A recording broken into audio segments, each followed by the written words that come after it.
Sahabat Oase Rohani Katolik yang terkasih, apa kabar Anda semua? Saya berharap Anda semua dalam keadaan sehat dan damai sejahtera. Senang sekali saya, Angela Puri, dapat mengunjungi Anda dalam acara Oase Rohani Katolik edisi hari ini. Telah hadir bersama saya narasumber kita yaitu Romo Silverius Andang Kencana Aji SDB, yang akrab kita sapa beliau dengan Romo Andang. Bagaimana kabarnya Romo? Baik, terima kasih. Salam untuk sahabat Oase Rohani Katolik. Kembali berjumpa dengan saya, Romo Andang SDB, dalam keadaan yang sehat. Dan kita bersama akan merenungkan perayaan pada hari ini, yaitu Hari Raya Santo Petrus dan Santo Paulus Rasul, untuk edisi 29 Juni. Terima kasih atas kesempatan yang diberikan. Semoga juga sahabat Oase Rohani Katolik dalam keadaan sehat juga. Iya, terima kasih Romo. Iya, sahabat Oase Rohani Katolik yang terkasih, kita mulai acara kita dengan doa pembukaan yang akan dipimpin oleh Romo Andang. Mari kita berdoa. Dalam nama Bapa dan Putra dan Roh Kudus. Amin. Tuhan, Allah yang Maha Pengasih, terima kasih kami panjatkan kepadamu atas segala anugerah yang telah Engkau berikan kepada kami. Teristimewa pada hari ini, ketika kami siap sedia untuk mendengarkan sabda-Mu, dan kami memanjatkan syukur atas segala limpahan yang Engkau berikan kepada kami ketika kami bertemu dengan orang-orang yang kami temui pada hari ini. Semoga mereka juga mendapatkan banyak rahmat yang Engkau berikan kepada kami semua. Siapkanlah hati kami untuk terbuka terhadap sabda-Mu, dan semoga kami juga akan berusaha untuk meneladan para rasul-Mu, mewartakan kabar gembira ke seluruh tempat di mana kami diutus. Berkatilah kami, berkatilah segala usaha kami untuk semakin dekat dengan-Mu melalui sabda-sabda yang kami dengarkan pada kesempatan ini. Nama-Mu kami puji kini dan sepanjang segala masa. Amin. Amin. Dalam nama Bapa dan Putra dan Roh Kudus. Amin. Sahabat Oase Rohani Katolik yang terkasih, pada hari ini saya akan membacakan bacaan pertama dari Kisah Para Rasul bab 12 ayat 1 sampai 11. Waktu terjadi penganiayaan terhadap jemaat, Raja Herodes mulai bertindak dengan keras terhadap beberapa orang dari jemaat. Ia menyuruh membunuh Yakobus, saudara Yohanes, dengan pedang. Ketika ia melihat bahwa hal itu menyenangkan hati orang Yahudi, ia melanjutkan perbuatannya itu dan menyuruh menahan Petrus. Waktu itu hari raya roti tidak beragi. Setelah Petrus ditangkap, Herodes menyuruh memenjarakannya di bawah penjagaan 4 regu. Masing-masing terdiri dari 4 prajurit. Maksudnya ialah supaya sehabis Paskah ia menghadapkannya ke depan orang banyak. Demikianlah Petrus ditahan di dalam penjara. Tetapi jemaat dengan tekun mendoakannya kepada Allah. Pada malam sebelum Herodes menghadapkannya kepada orang banyak, Petrus tidur di antara 2 orang prajurit, terbelenggu dengan 2 rantai. Selain itu, prajurit-prajurit pengawal sedang berkawal di muka pintu. Tiba-tiba berdirilah seorang malaikat Tuhan dekat Petrus, dan cahaya bersinar dalam ruang itu. Malaikat itu menepuk Petrus dan membangunkannya. Kata malaikat itu, "Bangunlah segera." Maka gugurlah rantai itu dari tangan Petrus. Lalu kata malaikat itu kepadanya, Ikatlah pinggangmu dan kenakanlah sepatumu. Petrus pun berbuat demikian. Lalu malaikat itu berkata kepadanya, "Kenakanlah jubahmu dan ikutlah aku." Lalu ia mengikuti malaikat itu keluar, dan ia tidak tahu bahwa apa yang dilakukan malaikat itu sungguh-sungguh terjadi. Sangkanya ia melihat suatu penglihatan. Setelah mereka melalui tempat kawal pertama dan tempat kawal kedua, sampailah mereka ke pintu gerbang besi yang menuju kota. Pintu itu terbuka dengan sendirinya bagi mereka. Sesudah tiba di luar, mereka berjalan sampai ke ujung jalan, dan tiba-tiba malaikat itu meninggalkan dia. Dan setelah sadar akan dirinya, Petrus berkata, "Sekarang benar-benar tahulah aku bahwa Tuhan telah menyuruh malaikatnya dan menyelamatkan aku dari tangan Herodes dan dari segala sesuatu yang diharapkan orang Yahudi." Demikianlah sabda Tuhan. Syukur kepada Allah. Mazmur tanggapan dengan refren, "Tuhan melepaskan daku dari segala kegentaranku." Tuhan melepaskan daku dari segala kegentaranku. Aku hendak memuji Tuhan setiap waktu. Puji-pujian kepadanya selalu ada di dalam mulutku. Karena Tuhan jiwaku bermegah, biarlah orang-orang yang rendah hati mendengarnya dan bersuka cita. Tuhan melepaskan daku dari segala kegentaranku. Muliakanlah Tuhan bersama dengan daku. Marilah kita bersama-sama memasyurkan namanya.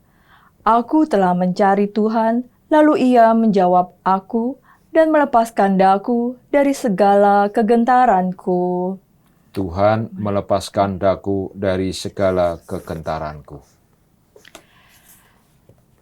Bacaan kedua dari surat kedua Rasul Paulus kepada Timotius, bab 4, ayat 6-8, dilanjutkan dengan ayat 17-18.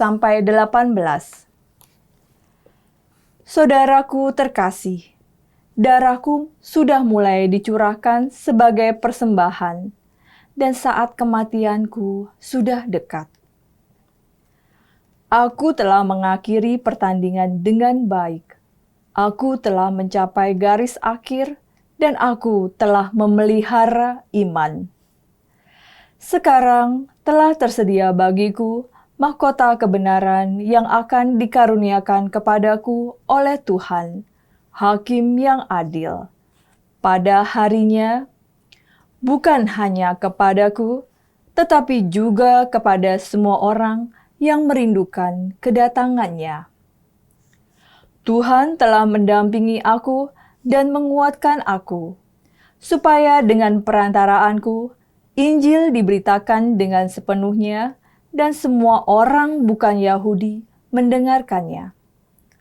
Dengan demikian, aku lepas dari mulut singa. Tuhan akan melepaskan daku dari setiap usaha yang jahat. Dia akan menyelamatkan aku sehingga aku masuk ke dalam kerajaannya di surga. Baginyalah kemuliaan selama-lamanya. Amin. Demikianlah sabda Tuhan. Syukur kepada Allah.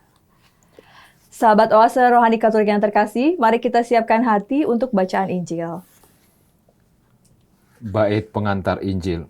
Haleluya. Haleluya.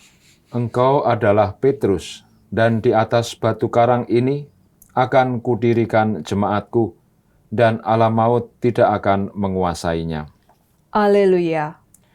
Tuhan bersamamu. Dan bersama rohmu. Inilah Injil suci menurut Matius. Dimuliakanlah Tuhan. Sekali peristiwa, Yesus tiba di daerah Kaisarea Filipi. Ia bertanya kepada murid-muridnya, "Kata orang, siapakah anak manusia itu?"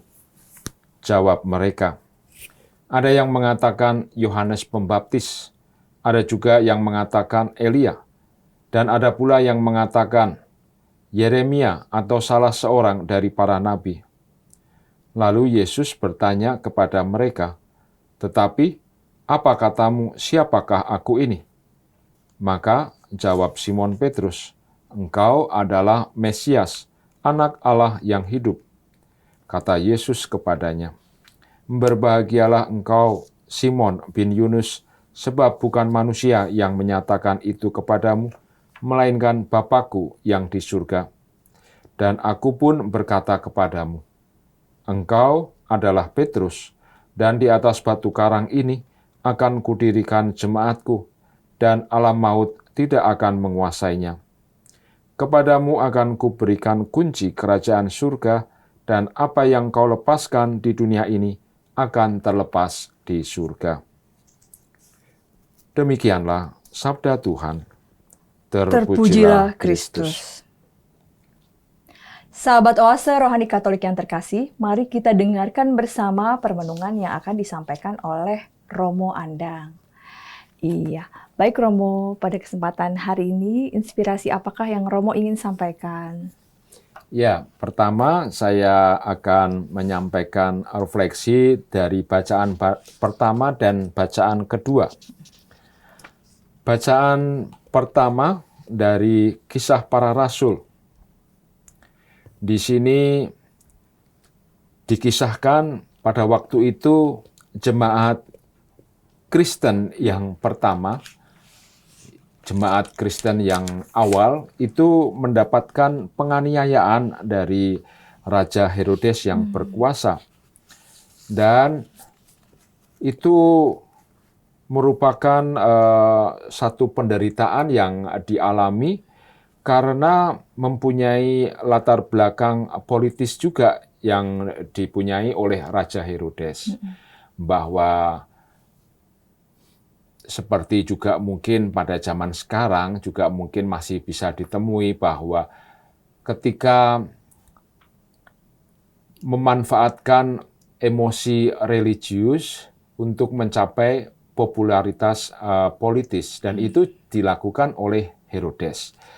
Raja Herodes memanfaatkan sentimen kebencian yang dipunyai oleh orang-orang Yahudi atas munculnya pengikut Kristus yang mewartakan kerajaan Allah, mewartakan kabar gembira.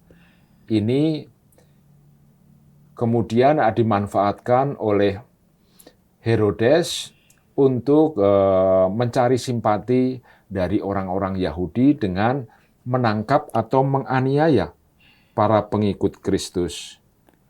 Dan karena kemudian penderitaannya itu begitu hebat, banyak dari pengikut Kristus yang kemudian menderita. Dan tidak ada jalan lain selain usaha mereka untuk mau mendekatkan diri kepada Tuhan melalui doa-doa. Mereka banyak yang dipenjarakan dan kemudian juga dibunuh. Tetapi mereka mempunyai iman yang kuat. Terutama para pemimpin jemaat Kristiani pada waktu itu. Mereka mempunyai iman bahwa Allah tidak melupakan segala penderitaan yang mereka alami. Dan Tuhan mendengarkan doa mereka. Di situ dibuktikan bahwa kemudian hadir malaikat Tuhan. Bahwa kemudian hadir malaikat Tuhan menyelamatkan Petrus. Padahal di situ dikatakan penjagaan Petrus itu terdiri dari 4 regu. Artinya 4 lapis. Dan 4 kali 4 mungkin sekitar 16 prajurit yang menjaga. Tetapi digambarkan bahwa para malaikat menyelamatkan Petrus dengan cara yang luar biasa dan penuh keajaiban. Ini adalah membuktikan bahwa iman itu dapat menyelamatkan. Bahwa Allah yang kita imani adalah Allah yang menyelamatkan. Ini yang dapat menjadikan kita refleksi pada kesempatan ini bahwa Allah yang kita imani adalah Allah yang selalu memperhatikan kita meskipun ada di dalam segala penderitaan. Dan yang dari bacaan kedua, yaitu dari surat kedua Rasul Paulus kepada Timotius, itu ingin mengajak Timotius dan umat untuk melihat kehidupan mereka, tantangan, serta bagaimana cara menghadapinya. Seringkali kondisi atau keadaan yang dihadapi oleh para pengikut Kristus itu tidak mudah dan harus mempunyai iman, dan kesetiaan serta ketekunan iman itulah yang akan menyelamatkan kita. Dan itu juga disampaikan oleh Rasul Paulus kepada Timotius untuk supaya mau bertekun dan selalu setia kepada Tuhan, untuk supaya mempunyai keyakinan bahwa Tuhan pasti akan menyelamatkan umatnya di dalam penderitaan apapun. Itu yang bisa kita petik dari bacaan pertama dan bacaan kedua. Iya, baik Romo. Berarti di sini kita diajak untuk selalu berbuat baik dan mendukung dari perbuatan baik itu dengan iman kita ini ya Romo ya. Iya. Lalu Romo, kadang-kadang kita kan harus bisa menimbulkan kesadaran dalam diri ya Romo ya. Oh, apa yang orang lain lakukan itu baik gitu. Nah, itu bagaimana ya Romo ya? Jadi kita harus memposisikan diri kita kalau kita itu mendukung dia gitu. Karena kan sekarang mungkin kebanyakan itu godaan-godaan untuk kita berpikir negatif. Oh, dia mungkin mau ini, mau itu gitu, atau cari apa gitu. Ya, kita datang dari usaha kita sendiri, yaitu mempunyai sikap yang positif dulu. Ya, itu sudah harus bisa kita tanamkan, bahwa kita mengerti apa yang diajarkan oleh Kristus kepada kita. Seperti apa yang dialami oleh Petrus sendiri ketika bertemu dengan Tuhan Yesus, dia itu sudah menyadari tentang arti cinta kasih Kristus, arti pengampunan, arti pertobatan, dan lain sebagainya. Dan itu dipahami. Kalau kita sudah bisa memahami, maka ketika kita bertemu dengan orang lain yang juga mempunyai usaha positif, usaha menjadi baik, dan lain sebagainya, maka kita juga bisa memberi dukungan. Nah, inilah hal-hal positif itulah yang seharusnya menjadi kebiasaan orang Kristen. Memberikan dukungan, menyampaikannya, dan kemudian juga melalui tindakan. Tindakan-tindakan positif itu adalah merupakan perwujudan iman. Itu yang bisa kita praktekkan secara nyata. Iya, mungkin kita be positif. Jadi kalau misalnya ada sesuatu hal yang mungkin agak ini, tapi kita positif terus gitu mungkin ya Romo ya, dalam sehari-hari ya. Iya. Itu persis seperti apa yang dialami oleh Petrus, meskipun dia di dalam penderitaan, di dalam penganiayaan, di dalam penjara, tetapi masih bisa mempertahankan kesetiaan dan ketekunan. Dengan segala keimanan, yakin bahwa Allah yang ia imani itu Allah yang menyelamatkan. Dari segi positif, kesetiaan dan ketekunan itulah yang harus juga mampu kita jaga. Dan itu tidak lain dari usaha kita untuk mau praktek itu di dalam kehidupan sehari-hari. Jangan hanya berhenti kepada praktek-praktek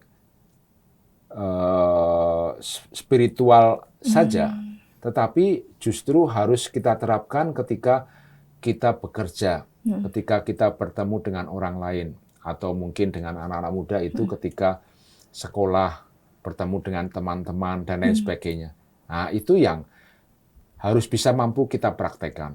Tidak saja ketika kita memuliakan Tuhan di dalam doa-doa, ketika kita mendengarkan sabda, tetapi juga mampu kita ungkapkan ketika kita menjalani kehidupan sehari-hari. Iya, jadi diharapkan supaya kita tidak merasa bahwa masalah kita yang besar, tapi sebenarnya ada hal-hal yang baik di dalam apa yang kita temui itu, mungkin kesulitan, masalah itu ya Romo ya, mungkin ya. Iya. Jadi ada satu hal yang memang selalu kita pegang, yaitu adanya iman, harapan, dan cinta. Nah, itu yang menjadi iman kita akan selalu tumbuh dan berkembang. Dan itu harus kita wujud nyatakan. Tidak saja berhenti, tetapi mampu kita praktekkan. Kalau kita sudah mempraktekkan, kita sudah melatihnya, akan menjadi satu kebiasaan. Dan kebiasaan itulah yang juga termasuk menjadi menyelamatkan kita.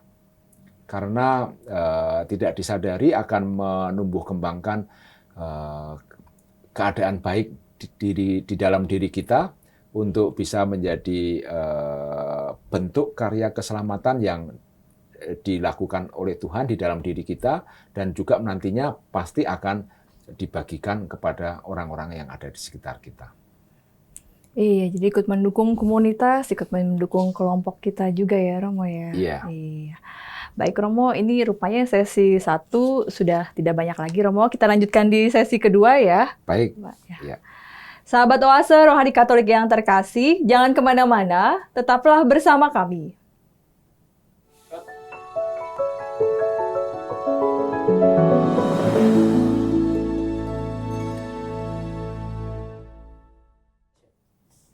Sahabat Oase Rohani Katolik yang terkasih, terima kasih masih bersama kami di acara Oase Rohani Katolik edisi hari ini. Masih bersama dengan Romo Silverius Andang Kencana Aji SDB dan saya Angela Puri.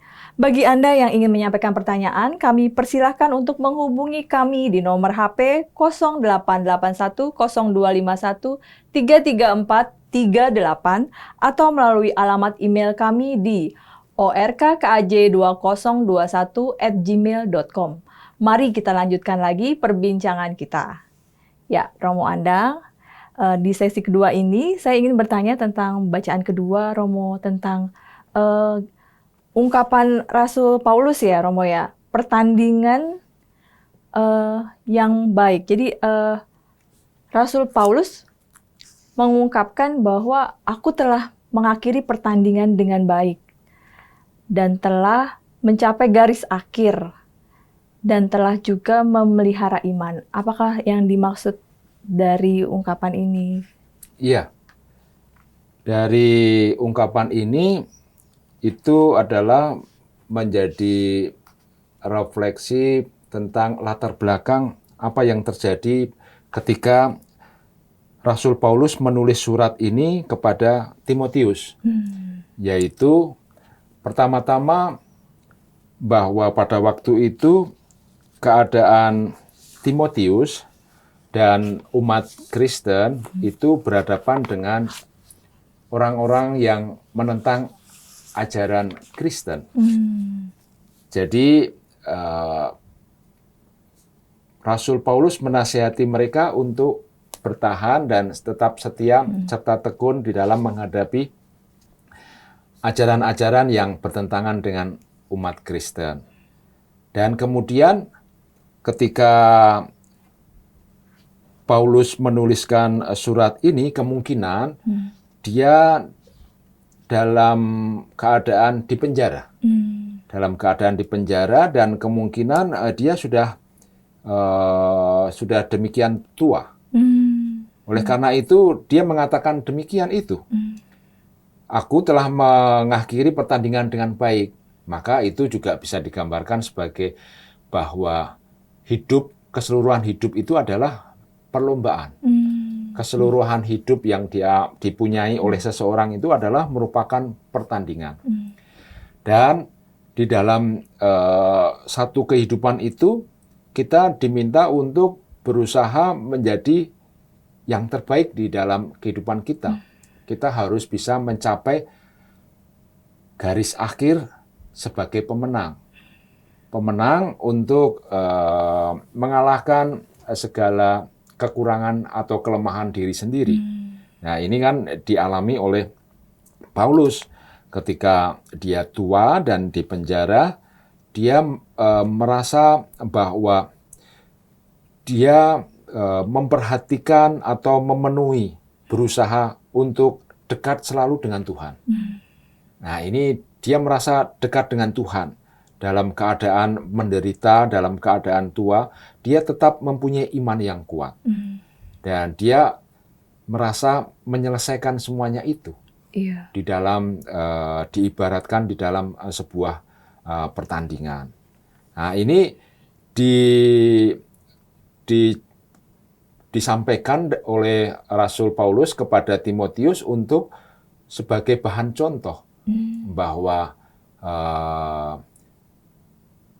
Paulus juga menderita, Timotius juga menderita, maka semoga segala penderitaan yang mereka alami itu akan terus bisa diatasi.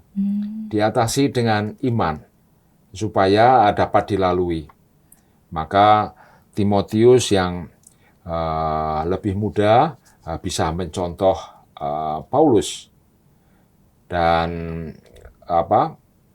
Paulus sebagai seorang yang mungkin dituakan itu juga berusaha untuk mendampingi Timotius dengan segala kesetiaan dan ketekunan.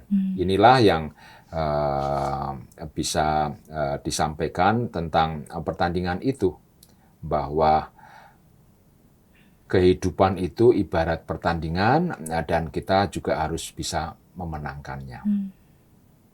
Jadi lawannya itu adalah diri sendiri itu ya? Ya, kekurangan, kelemahan diri sendiri yang bisa menjauhkan diri kita dari Tuhan. Itu yang harus dikalahkan.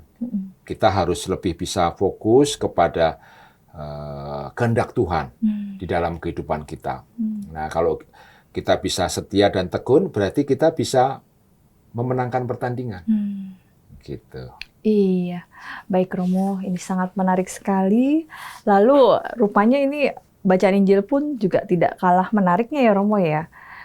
Nah, ini di sini sebenarnya apa yang ingin Yesus sampaikan pada saat dia berbicara bahwa engkau adalah Petrus dan di atas batu karang ini akan kudirikan jemaatku dan alam maut tidak akan menguasainya. Iya, ini merupakan penegasan dari Tuhan Yesus tentang sosok Petrus. Pada mulanya Tuhan Yesus pertama-tama melontarkan pertanyaan, menurut kamu siapakah aku ini? Ini merupakan satu hal yang penting juga. Dan Tuhan Yesus ingin mendengar jawaban Petrus. Dan kemudian jawaban Petrus itu adalah merupakan jawaban yang luar biasa, yaitu engkau adalah Mesias, anak Allah yang hidup. Jawaban ini tidak datang dari Petrus sendiri, tetapi datang dari Allah Bapa.